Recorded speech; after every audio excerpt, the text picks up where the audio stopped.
सभिनी दोस्तनि सियासतदाननि क़ौमी कारकुननि सिंधी क़ौम जे फर्ज़ंदनि सिंध धरतीअ जे धीअरुनि निहायत शुक्रगुज़ार आहियां जो मुंहिंजे 84 सालगिरह जे मौक़े ते हिते सन जे नंढे ॻोठ में मूंखे इज़त ॾियण लाइ अची करे चाहियो।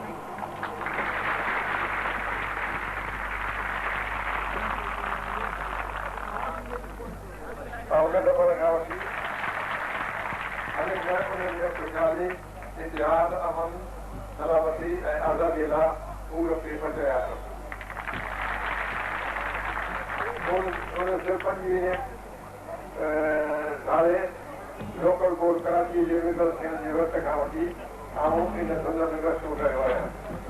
मुख़्तलिफ़ सियासी जमायतुनि ख़िलाफ़त तहरीक कांग्रेस जमीयत उलमा हिंद साख्ता जमायत मुस्लिम लीग सिंध हारी कमेटी वग़ैरह सां मुंहिंजे लाॻापन जो मुबारक जज़्बो पिणु रहियो हो। 1937 साले सिंध असेंबलीअ में चूंडनि जी अचण खां पोइ सिंध जी हारियुनि हिते हक़नि जी बहाल कराइण, कर्ज़नि माफ़ कराइण, आबादकार लाइ ज़मीन महफ़ूज़ कराइण कोशिशूं बि नई जज़्बे हेठि कयूं। उन बैदि वज़ारतुनि जी रद बदल असेंबली में जमायत बंदिजनि में मुंहिंजी दिलचस्पी पोयां पिणु इहो साॻियो जज़्बो कारकर्म हो। बदकिस्मतीअ सां इन्हीअ राह ते हलंदे केतिरी मुश्किलातूं ऐं रंडकूं पेश आहियूं। ज़मीनदार तबिके जे इक़्तिदार ऐं उन्हनि जे हासिलात लाइ ख़ुदि मतिलब किरदार हिंदू सिंधियुनि जे पंहिंजे मुस्तक़िल मफ़ाद जे हिफ़ाज़त वारे जज़्बे कामूरी तबिके जे हिकदमि शाहूकार बणजण जी ख़्वाहिश सरदारनि पीरनि वॾेरनि जागीरदारनि ऐं मुल्हनि जे मुलज़िमीअ जे हुज़ूरी ऐं अवामी भलाई जे कमनि जी मुखालफ़त वारी ॻाल्हियुनि मुंहिंजे कम में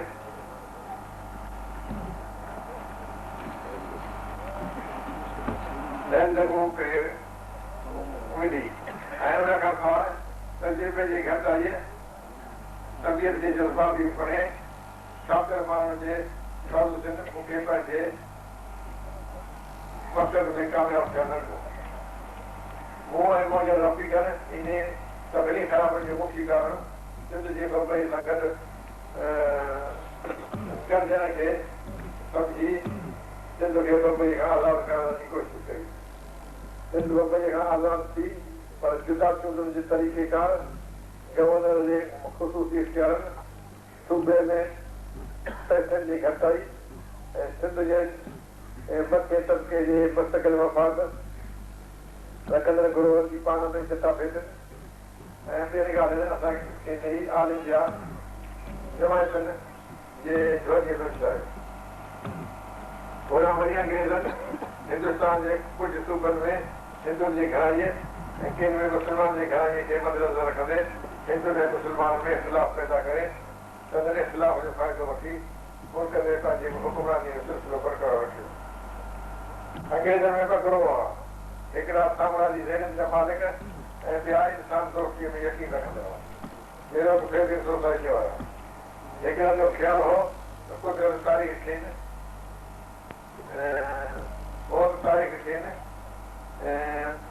हिंदुस्तान ते हुकूमत क़ाइमु करण जी मौक़ो ॾिनो आहे।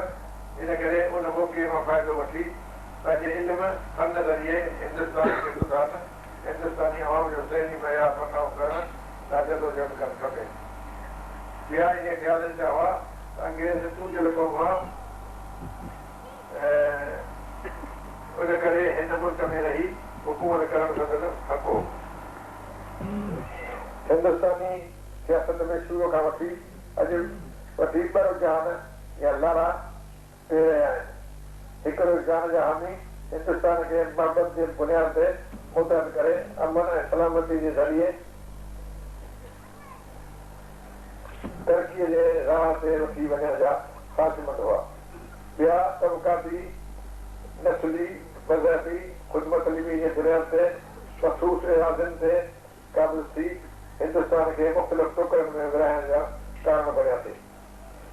पहिरीं रुझान जो हामिल मां अशोका, महाराजा अशोका, विक्रमादित्य, अकबर आजम, अंग्रेजन 88 मैदान में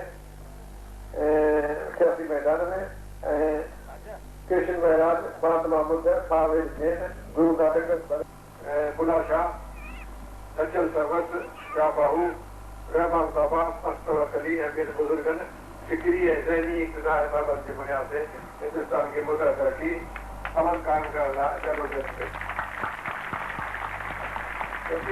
जहाँ भी कबायली झगड़न, इक़्तिसादी बुरलुट, सियासी इक़्तिसाद जज्बे, मज़हब के गलत तस्वीर के ज़रिए मुनफ़रद ऐं इत्तिफ़ाक़ पखेड़े हिंदुस्तान के मुतहद करण जे एवज़ भाङनि में विरहाइण जा लाइ कोशिश रहिया आहिनि। इहो सिलसिलो अवाल खां जारी थी रहियो आहे। मोहबत ऐं एकता हिकु तरफ़ पंहिंजो कमु कंदी पई रही आहे त ॿिए तरफ़ इत्तिफ़ाक़ इस्लाम कार तमामु थी रहिया आहिनि। असां उन सभिनी